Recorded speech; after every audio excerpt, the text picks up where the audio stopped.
네, 코로나로 아동들의 외부 활동이 제한되면서 언어 발달이 늦어질 거라는 우려가 많았는데요. 최근 영국에서 이 같은 걱정이 사실로 확인됐습니다. 취재 기자와 자세한 얘기 나눠보겠습니다. 자, 손지석 기자 어서 오시죠.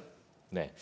코로나 시대에 아이들의 언어 발달을 놓고 영국에서 꽤 큰 규모의 연구가 진행이 됐는데 결과부터 좀 짚어주시죠. 네, BBC 보도 함께 보시면요. 예. 최근 영국 교육기부재단이 4살과 5살 어린이 5만 명을 조사했더니 코로나로 아이들이 말할 기회가 줄어 언어 능력이 심각하게 떨어진 것으로 조사됐습니다.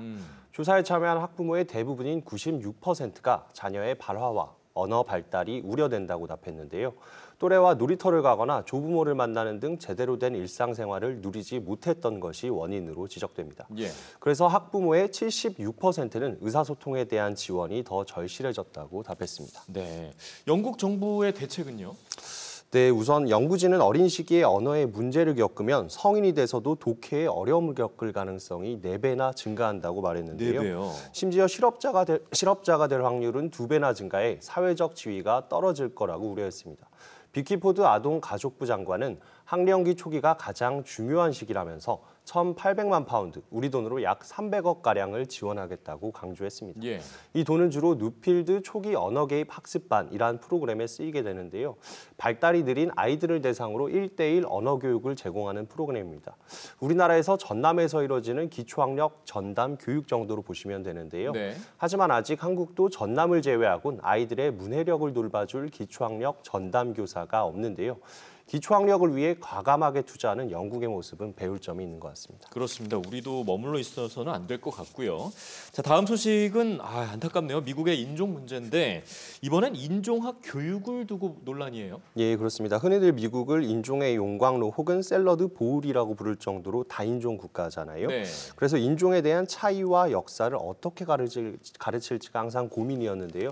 최근 아이다호주에서 다른 인종에 대해 비판적으로 교육하는 걸 금지하는 법안이 의회를 통과해 논란입니다. 예. 특정 인종이 과거에 다른 인종에게 저지른 행위에 책임이 있다는 내용을 가르치는 걸 금지하는 법안이 통과된 건데요. 이 같은 교육이 인종 간 갈등을 부추기는 이념 교육이라는 게 법안을 찬성하는 이들의 입장이고요. 네. 반대로 소수자의 서사를 통해 역사에서 소외됐던 이들의 목소리를 들을 수 있고 이런 교육이 인종 간 가교 역할을 한다는 지적도 나옵니다.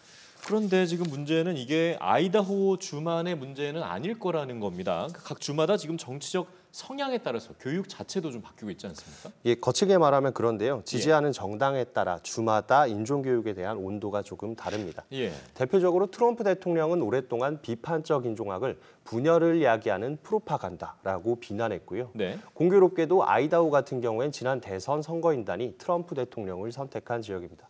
또 거꾸로 바이든 대통령을 지지한 캘리포니아와 코네티컷주는 비판적 인종학을 도입했거나 도입을 검토 중인데요.